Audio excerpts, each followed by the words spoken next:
Welcome back. A disgruntled, mentally ill former employee of a Virginia news station goes on a killing spree this morning. His victims, a TV news reporter and her cameraman, and the entire shooting was broadcast on live television.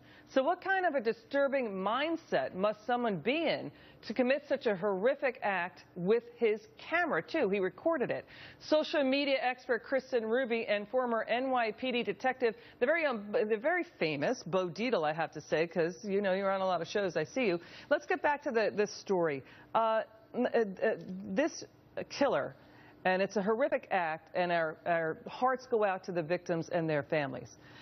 Is it okay if the police, generally speaking, track him, say he's posting images, which he was, to his social media accounts? Is it okay for the police to track his social media and his phone that way? Absolutely. If you look at the whole beginning of this, first he contacted ABC a week ago, said he had a big story, and then what he did, if you watch the video, and the horrific video, I saw the original video, and I think it should not be shown for kids to see.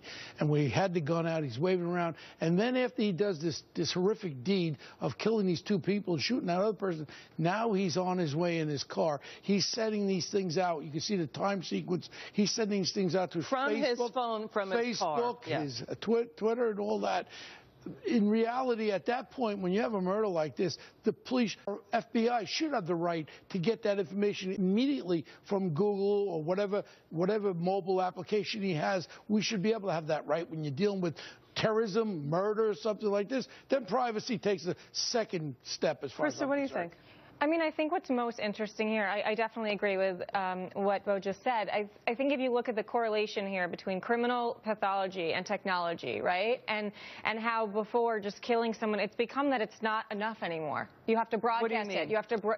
I mean, this isn't the first time. This was happening literally in real time, where someone is killing someone, taking videos of it, tweeting it. People are engaging with it in real time. It's not the old days before social media where someone would kill someone and that was enough for them. Now they have to broadcast it. They need a selfie. We watch it every day with ISIS when they're chopping heads off. They're running it right through the social media.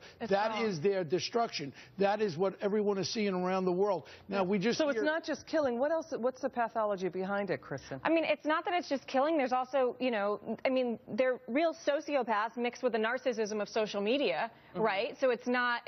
That's not enough anymore. It was obvious that this man couldn't hold down a job. Right. And they went bent over backwards. Finally, they released him. So he's saying to himself, I can't get a job. How am I going to make myself famous? So he used every avenue, every social media avenue to make sure that they would see his face. Right.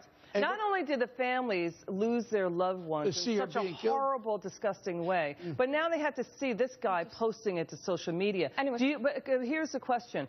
Do you think the social media companies would push back against the police if the police made an effort to try to catch a guy like that?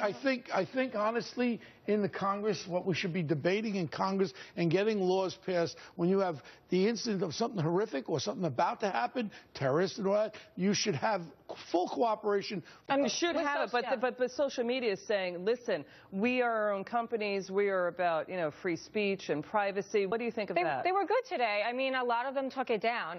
Twitter removed the guy's his account entirely directly after this happened, which is good. I checked. He's still his account's on Facebook. I don't think the Twitter one was taken. Version of it is not on his Facebook page any longer. Well, I believe it was taken down. Remove any of the negativity that has to do with this murder. It has to do with their community guidelines and what they foresee as something that is negative or too violent for people to see. Our whole society has changed, and you're in the social media business. Right now, if you're on your computer and all of a sudden you're surfing the web and and all of a sudden you're looking at pictures and you download child pornography onto your computer, now you're committing a crime.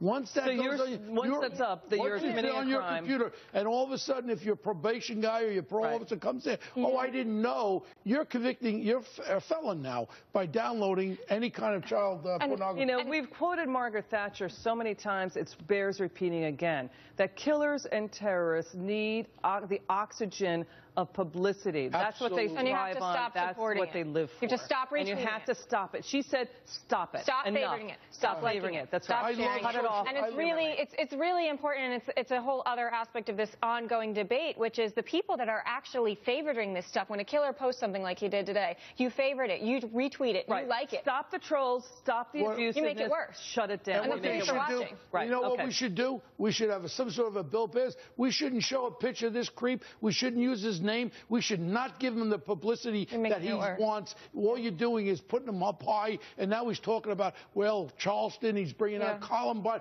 He's a psychopath. Right. Why give this? I don't want to mention the guy's name. He should be Mr. X. That's what he should be. Okay, thank you, you two. I hope you come back soon.